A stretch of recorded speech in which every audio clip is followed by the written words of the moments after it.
Good morning, welcome in 6:30, April 2nd, for another safety focus of the week. We are officially in quarter two of the 2021 construction season. So excellent job getting through quarter one. We got some announcements on that front in the safety side of the presentation, but just to highlight the coronavirus and vaccine update.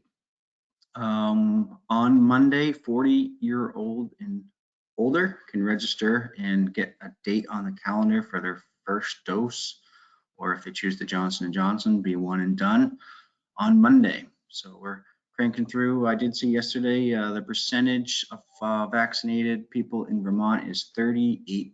So we're a little over a third of the way there. Sorry, go ahead, Ken. Did you say something? No, I said great. Oh, good. Yeah, I agree. Awesome. Yeah, higher the percentage, the further we put this behind ourselves. I agree. And what we are seeing in the area is we are seeing quite of this past week some pretty large numbers.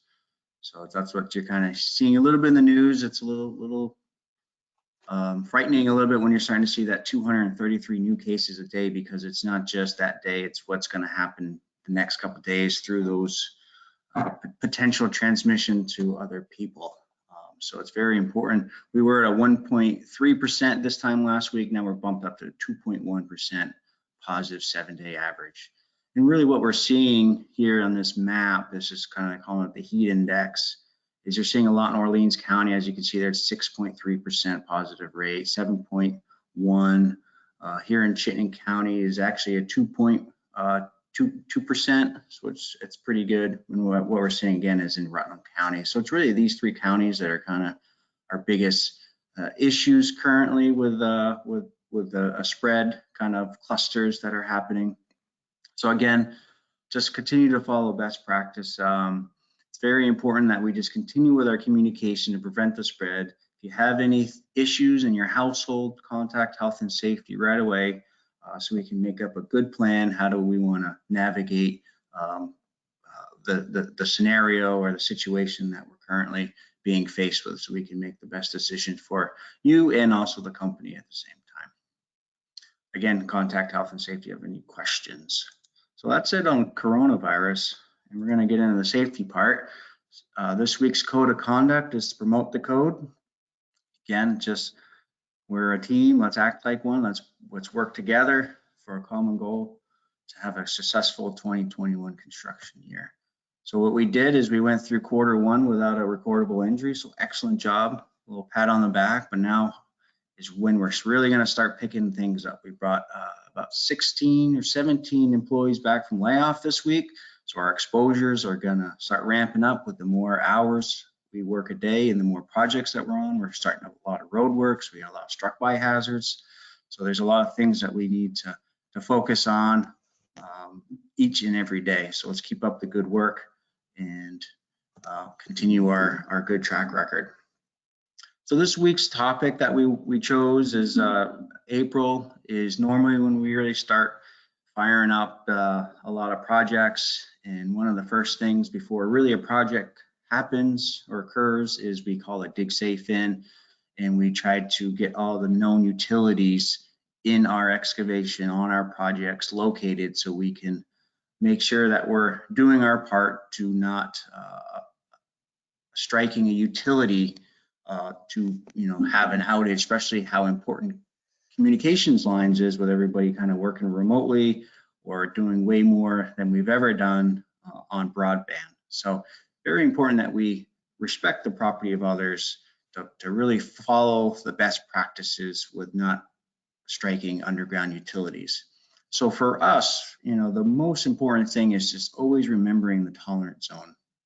When we have a gas, a power, a communication, a water line, anything that's marked on our project, we really need to try to maintain our marks. And then when we're digging, we want to try to always have an offset available that we can always kind of go back to where was that utility, where was that known utility somewhat located, so we can always remember the tolerance zone. Where we get in trouble is when we forget exactly where this utility is and we excavate inside the tolerance zone and we strike. and potentially cause an outage of that facility. So again, it's 18 inches. We always want to mechanically dig with a hand shovel or a vac type of excavation, vac excavation, to make sure that we can visually see it before we get a mechanical bucket inside that tolerance zone. So some of our best practices here is always have a spotter, always have another person with the excavator operator that can kind of be their eyes. You can see trench lines, you can see changing in ground conditions to really be able to identify these utilities and try to stop it from happening, or any warning tape that might be in the ground as well. And again, all the best practices, preserve those markings.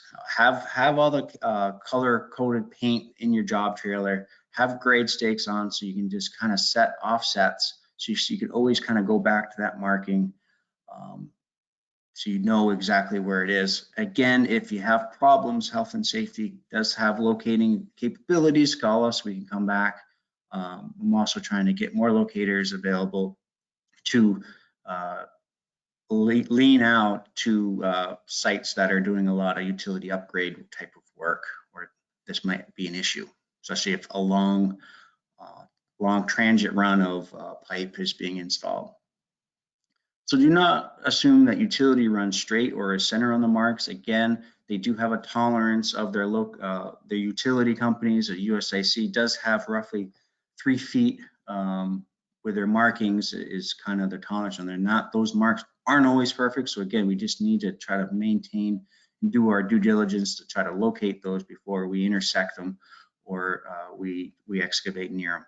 So do not assume the depth of utility. Again, that's where we kind of get overconfident sometimes. Once we find it, we kind of assume the depth, and then it can change on, especially a direct bury cable.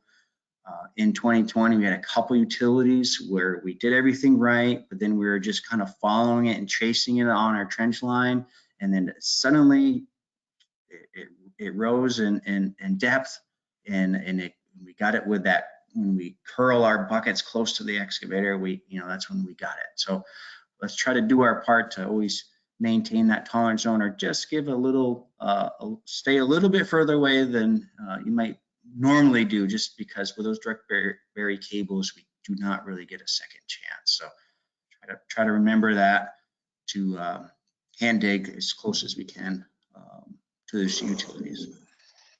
And do not excavate within the tolerance zone of the mechanical equipment of 18 inches. That's really the best practice. As you can fill out your JHAs today, you'll see that it's a drop down on the JHAs regarding underground utilities. That is really our best practice. So you can always remember that 18-inch tolerance zone, that we need to follow all these best practices that we just spoke about.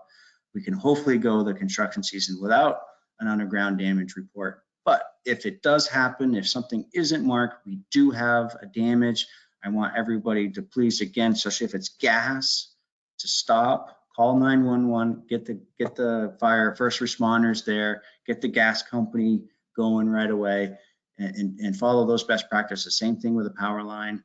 We need to really extreme caution excavating or digging around a power line.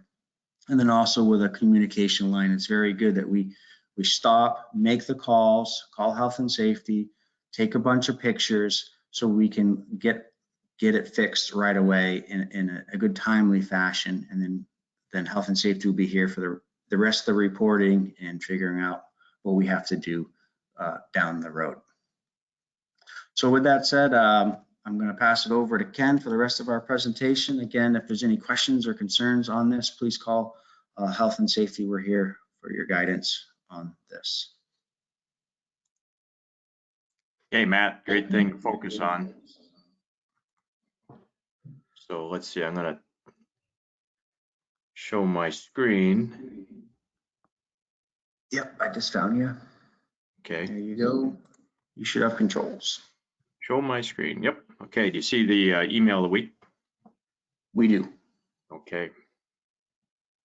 So for announcements, we're just saying Happy Easter, and Good Friday is today. So just a great time of year when we know that everything is kind of starting fresh. So, and Friday, of course, is the continuing of the 6:30 a.m. start for safety meeting, so I left that on the announcement. We have several new employees. Here we have Adam Page and Calvin Miller,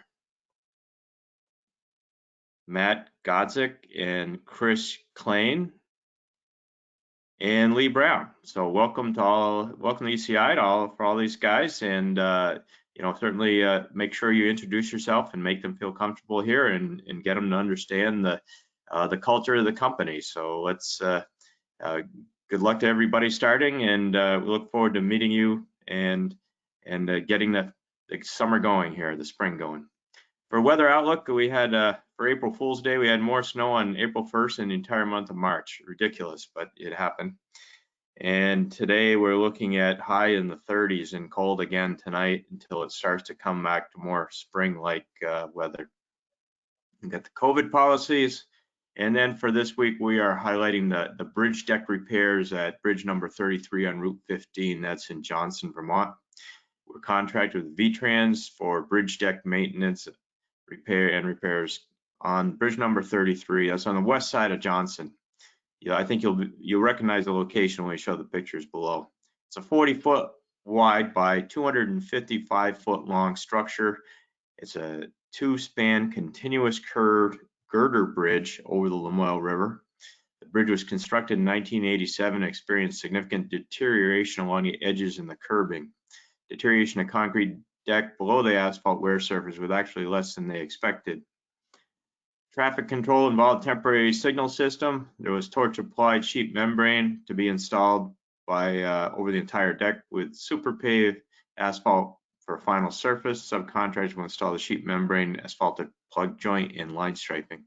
So here's a detail. This is called a Class 2 repair of concrete superstructure surface.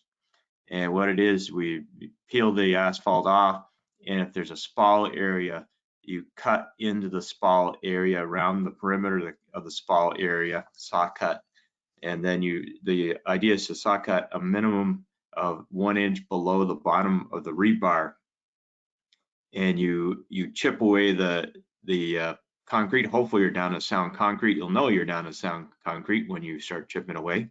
You apply an epoxy bonding compound, and then you patch it back in, and then pave after with the membrane is between the pavement there and the concrete. So this is an example of some of the deterioration at the sides of the bridge. It's obviously near the abutment where maybe you have a lot more going on, and road spray and moisture from the soil.